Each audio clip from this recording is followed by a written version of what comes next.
Welcome friends. तो देखिए last class में हमने क्वेश्चन नंबर 4 तक कंप्लीट कर लिया था। अब है हमारा सैलरी का क्वेश्चन नंबर 5। देखिए तो सबसे पहले यहाँ पर क्या क्या इन्फॉर्मेशन गिवन है हमें। From the following information compute the income from salary of Suresh. Gross annual salary इनका गिवन है 3 lakh rupees. Medical expenses directly paid by the employer to private practitioner 25,000 rupees. Medical expenses directly paid by the employer to hospital approved by the Chief Commissioner of Income Tax 50,000 rupees. Reimbursement of medical expenses incurred by the employee in a hospital approved by the Chief Commissioner 20,000 rupees. Expenses on traveling abroad including that of one attendant borne by the employer rupees 1,50,000. Expenses incurred on stay and treatment abroad borne by the employer rupees 2,50,000। Out of 6 means ये जो आपके expenses हैं 6 में 2,50,000। तो out of amount permitted by the reserve bank of India 1 lakh rupees. तो यहाँ पर अब हमें कैलकुलेट करना है इनकम फ्रॉम सैलरी। देखिए तो इसको हम करते हैं। तो सबसे पहले हमारा क्या था, gross annual salary. Gross annual salary कितनी थी, 3 लाख, वो आ जाएगी। देन मेडिकल एक्सपेंसेस जो डायरेक्टली पे किए हैं एम्प्लॉयर ने, किसमें, प्राइवेट मेडिकल प्रैक्टिशनर को। मींस अगर प्राइवेट हॉस्पिटल में एम्प्लॉय ने ट्रीटमेंट कराया है और अगर एम्प्लॉयर ने उसके बिहाफ पर वहां पर पेमेंट किया है तो उसका बिल्कुल भी एग्जेम्पशन नहीं मिलता। इट मीन्स 25,000 फुल आपका टैक्सेबल होगा। देन अगर कोई hospital approved by income tax officer है, चीफ कमिश्नर, तो वो आपका एग्जेम्प्ट रहेगा। तो आपका एग्जेम्प्ट होगा amount. And reimbursement of medical expenses approved hospital है तो ये भी आपका एग्जेम्प्ट रहेगा। Then expenditure on travelling abroad not exempt as is gross total income exceed 2 lakh rupees. तो अगर जो ट्रेवलिंग का अब्रॉड का एक्सपेंसेस है, अगर एम्प्लॉय की ग्रॉस टोटल इनकम 2 लाख से कम होती है तब तो वो एग्जेम्प्ट होता है, अदरवाइज वो एग्जेम्प्ट नहीं होता है। तो ये 150 हमारा टैक्सेबल रहेगा। Then expenditure on stay and treatment abroad कितना, 250 हुआ था, जिसमें से देखिए आरबीआई ने कितना परमिट किया था 250 में से 1 लाख। तो 1 लाख ही डिडक्ट कर देंगे, 1,50,000 इसका भी टैक्सेबल होगा। देन हम ऐड कर देंगे सभी को तो हमारे आएगा 3 लाख प्लस 25,000 प्लस 1,50,000 प्लस 1,50,000। तो टोटल ग्रॉस सैलरी आ जाएगी यहाँ पर 6,25,000।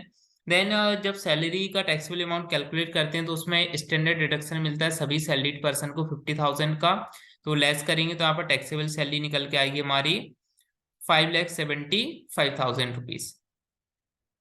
चलिए नेक्स्ट क्वेश्चन करते हैं। क्वेश्चन नंबर 6 देखिए यहाँ पर क्या क्या गिवन है। Compute taxable salary of Arun. Salary 5 lakh rupees. DNS allowances not forming part of salary 20,000। House rent allowances 1,20,000। Actual rent paid 1,50,000। Place of service Chennai. City compensatory allowances CCA 200 per month and medical allowances 100 per month. तो देखिए सबसे पहले हमारा salary means gross salary कितना है आपका यहाँ पर 5 लाख, ये आ जाएगा। देन हमारा डीएनएस अलाउंसेस जो कि कितना है 20,000, ये आ जाएगा। देन सिटी कंपनसेटरी अलाउंसेस कितना है 200 पर मंथ। तो 1 ईयर का कितना होगा, 200 इंटू 12 2,400। ऐसे ही हमारा मेडिकल अलाउंसेस फुली टैक्सेबल होता है। तो ये कितना है आपका 1,200 पर, वो 100 रुपीज पर मंथ। तो 12 मंथ्स का कितना होगा, 1 ईयर का 1,200। तो आपका ये आ गया। देन अब हमें हाउस रेंट अलाउंसेस यहाँ पर कैलकुलेट करना पड़ेगा कि टैक्सेबल कितना है, क्योंकि रिसीव कितना हो रहा था, रिसीव हो रहा था यहाँ पर 1,20,000। अब हम इसमें देखेंगे कितना एग्जेम्प्ट और कितना टैक्सेबल है। देखिए तो अब हम एचआरए की कैलकुलेशन करते हैं। सबसे पहले हम क्या लिखते हैं, एचआरए रिसीव जो भी एक्चुअली रिसीव हुआ है कितना हुआ 1,20,000। देन हम सेकंड पॉइंट आता है rent paid over 10% of salary. तो देखिए सैलरी कितना था, सैलरी हमारा था टोटल 5 लाख एंड रेंट कितना पे किया जा रहा था 1,50,000। तो सैलरी का 10% कितना होगा, 5 लाख का 10% 50,000। रेंट पे किया है 150, तो 150 में से हम 50,000 लेस कर देंगे। तो जो एक्सेस रेंट पेड है ओवर 10% ऑफ सैलरी वो निकल के आ जाएगा 1 लाख। हम डीएनएस अलाउंसेस को एचआरए में सैलरी के पर्पज से तब इंक्लूड करते हैं जब वो as per terms of employment given हो या फिर फॉर्मिंग पार्ट ऑफ सैलरी हो, बट यहाँ पर नॉट फॉर्मिंग पार्ट है तो उसको इंक्लूड नहीं करेंगे। देन हम क्या देखते हैं, अगर आपका मेट्रो सिटी है तो उसमें 50% लेते हैं, और अगर अदर सिटी है कोई तो वहां पर 40% ऑफ सैलरी। थर्ड पॉइंट लेते हैं चेन्नई है तो आपका चेन्नई में कितना लगता है 50% ऑफ सैलरी। यहाँ पर हम सैलरी का 50% निकालेंगे तो 5 लाख का 50% कितना होगा 2,50,000। देन हम देखते हैं तीनों में से जो सबसे लीस्ट अमाउंट होता है वो हमारा क्या होता है एग्जेम्प्ट। लीस्ट में जो सबसे मिनिमम हो, तो सबसे मिनिमम देखिए तीनों में अमाउंट में से कौन सा है आपका 1 लाख रुपीज। तो यहाँ पर जो 1 लाख है वो क्या होगा 1 लाख रुपीज एग्जेम्प्ट होगा। तो 1 लाख एग्जेम्प्ट है। टोटल रिसीव कितना हुआ था 120।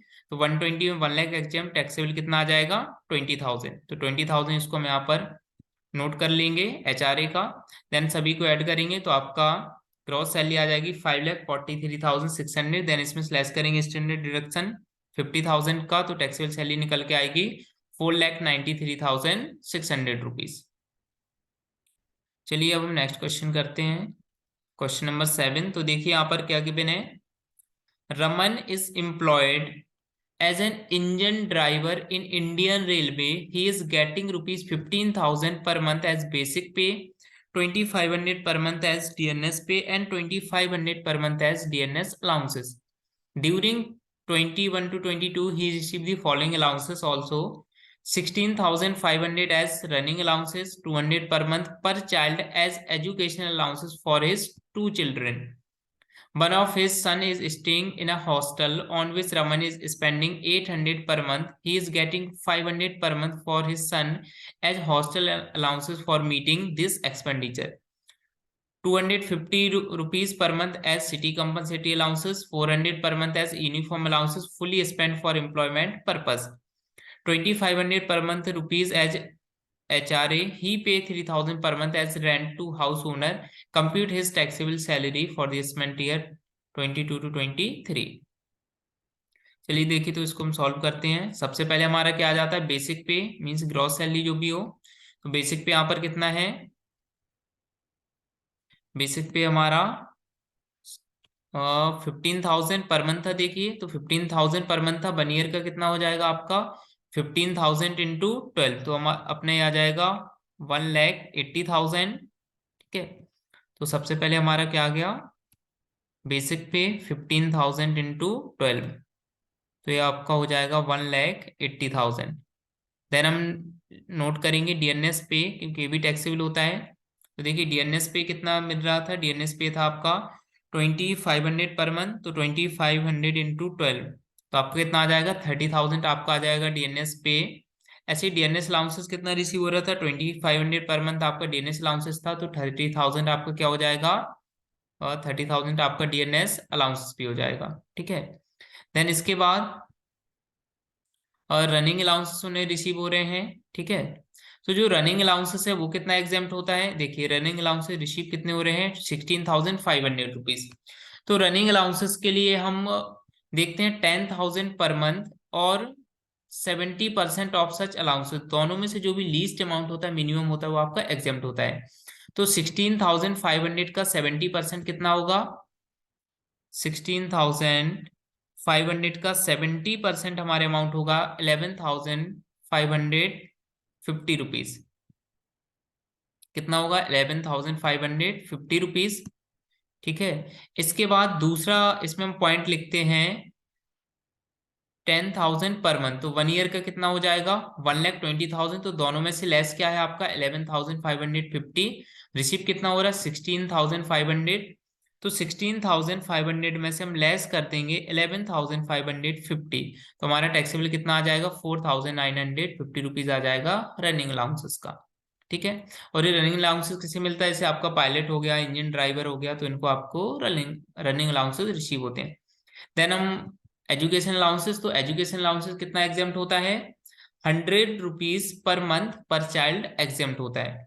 तो देखिए टोटल रिसीव कितना हो रहा है, रिसीव हो रहा है पर चाइल्ड 200 पर मंथ, तो 2 चाइल्ड का कितना हो जाएगा भाई 200 के हिसाब से 200 इंटू 2 इंटू 12, तो हमारा ये कितना आ जाएगा 4,800। इट मीन 4,800 रिसीव हो रहा है, जिसमें से एग्जाम्प्ट सिर्फ कितना होता है 100 रुपीज पर मंथ पर चाइल्ड, तो 100 इंटू 2 और चिल्ड्रन का आ गया जो एग्जाम्प्ट है इंटू 12, तो 1 ईयर का आपका कितना एग्जाम्प्ट होगा 2,400। इट मीन यहाँ पर टैक्सेबल कितना आ जाएगा 2,400 टैक्सेबल होगा, नोट कर लेंगे।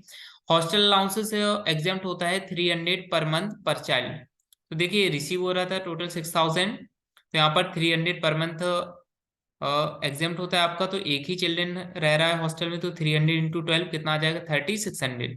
तो 6000 में से 3600 लेस करेंगे तो आ जाएगा आपको 2400 जो टैक्सेबल होगा। देन यूनिफॉर्म अलाउंसेस पूरा का पूरा उन्होंने एम्प्लॉय क्या बोलते हैं एम्प्लॉयमेंट के पर्पज से एम्प्लॉय ने एक्सपेंडिचर कर दिया है, खर्च कर दिया है, तो ये क्या होगा आपका टैक्सेबल नील होगा, यहाँ पर कुछ भी टैक्सेबल नहीं होगा। देन HRA कितना टैक्सेबल होगा उसका हमें कैलकुलेशन करना पड़ेगा। देखिए तो सबसे पहले हम फर्स्ट पॉइंट लिखते हैं HRA रिसीव कितना हो रहा था हमारा 30,000। देन हम दूसरा पॉइंट करते हैं rent paid over 10% of salary.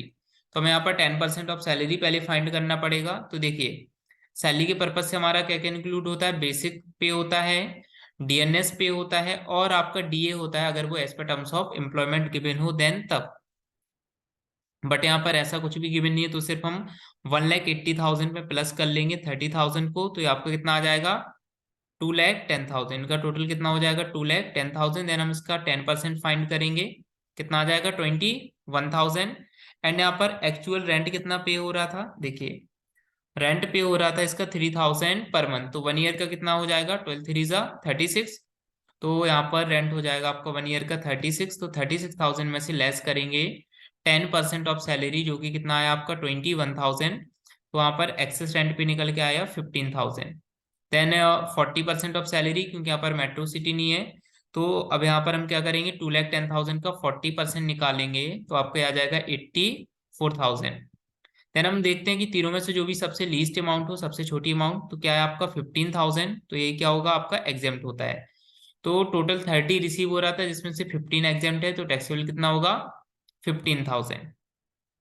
तो ये उसको नोट कर लेंगे, HRA को 15,000 टैक्सेबल, देन सभी को ऐड कर देंगे तो आपका ग्रॉस सैलरी आएगी 2,67,750 रुपीज।